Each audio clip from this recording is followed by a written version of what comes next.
Bonjour à tous, bonjour à toutes, je suis ravi de vous retrouver pour cette nouvelle semaine de méditation ici à l'Église M. On va méditer le chapitre 1 de l'Ecclésiaste cette semaine et je commence avec le verset 4 de ce chapitre 1.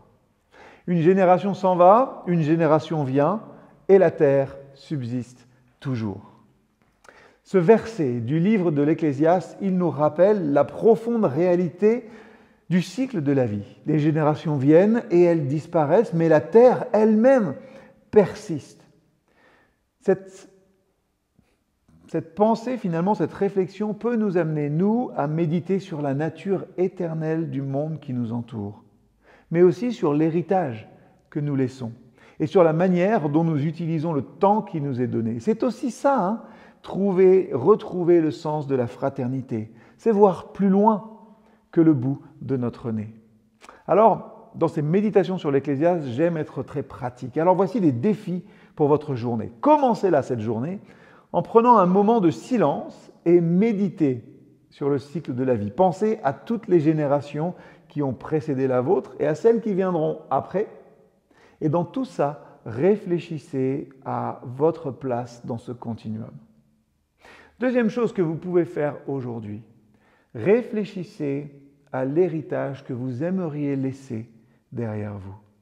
Quels sont les principes, quelles sont les valeurs et les actes que vous souhaitez transmettre aux générations futures, en tout cas à celles qui vous côtoient comme cela.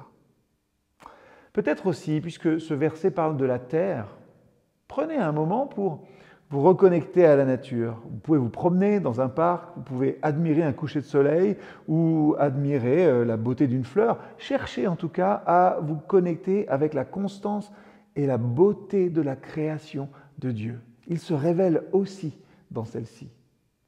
Et enfin, peut-être que, avant de vous coucher, réfléchissez sur votre journée à la lumière de ce verset.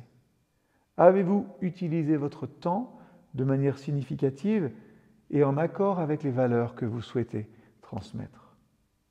Oui, le monde a ses hauts et ses bas, mais il continue d'exister. En méditant sur ce verset et que la terre subsiste toujours, nous pouvons trouver un sens plus profond à notre vie. Ça nous rappelle que même si notre existence est éphémère, nos actions et notre héritage peuvent avoir un impact durable. Nous sommes invités à réfléchir à la manière dont nous utilisons notre temps, à la qualité de nos relations et à l'héritage que nous laissons derrière nous. En fin de compte, cette méditation nous rappelle que dans le flux perpétuel du temps, nous pouvons contribuer à la pérennité et à la beauté du monde qui nous entoure.